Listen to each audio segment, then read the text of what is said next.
Hi, I'm Dr. TomahawkCole, aka TomahawkCole for LighthawkFPS.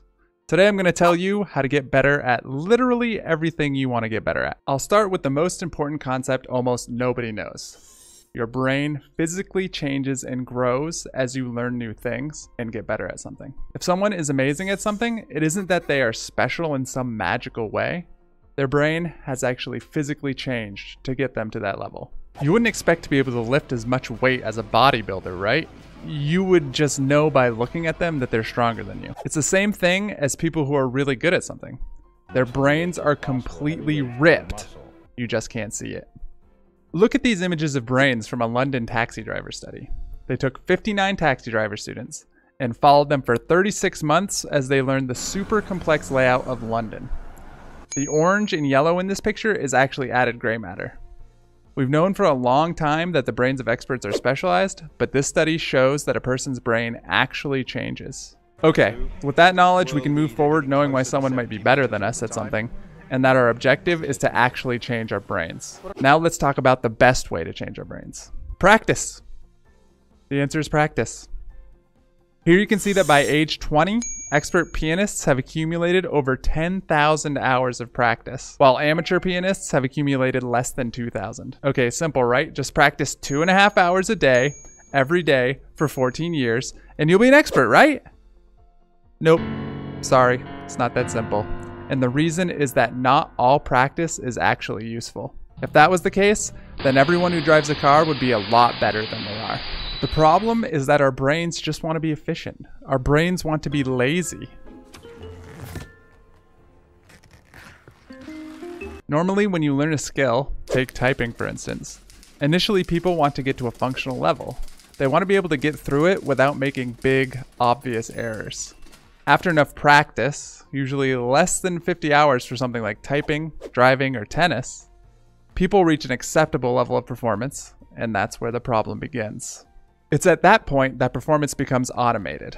And when it becomes automated, we lose much of the ability to modify the activity at all. Our brain has solved the problem and reached peak efficiency. People who are skilled at something have less brain activity when performing that task. It feels easy for them.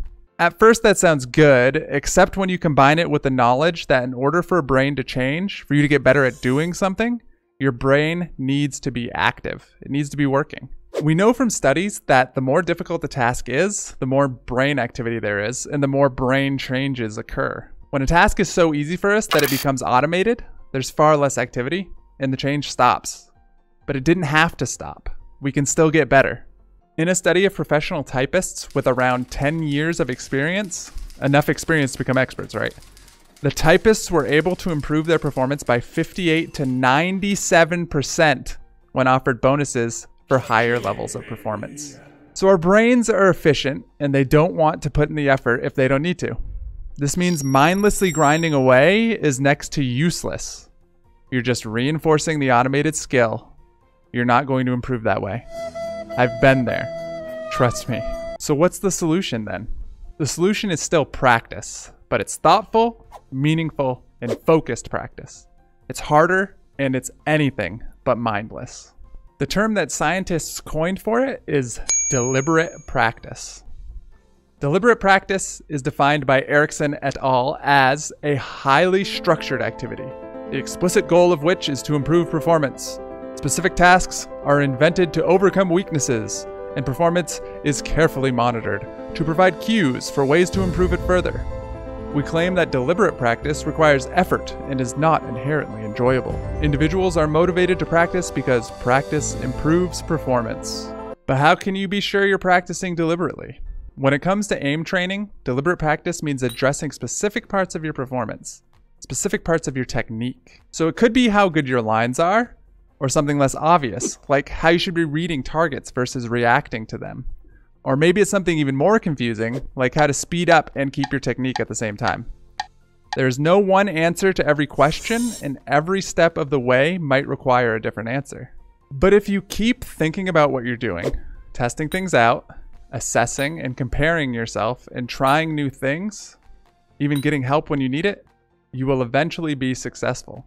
I think it's worth noting here that the framework of deliberate practice being responsible for expert performance has not gone unchallenged in this meta-analysis by McNamara in 2016. In this meta-analysis, they combined a bunch of different studies looking at the effect of practice on skill level.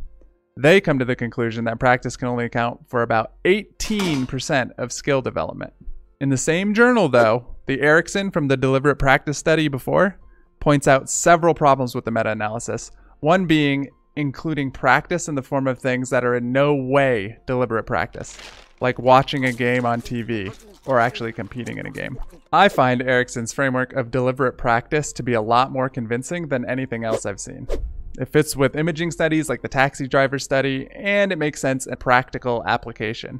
But if you don't like that explanation, that's fine. You're free to dive into the literature and figure it out for yourself.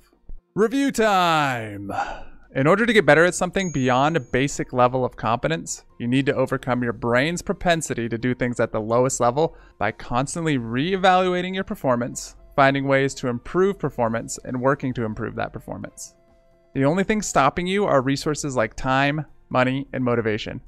Invest in yourself and you'll make it. This has been Dr. Thomas Cole, aka TomahawkCole for LighthawkFPS. Hopefully this video has made it clear to you that you can do a lot more than you think is even possible. Us at LighthawkFPS are here to help you get to the next level.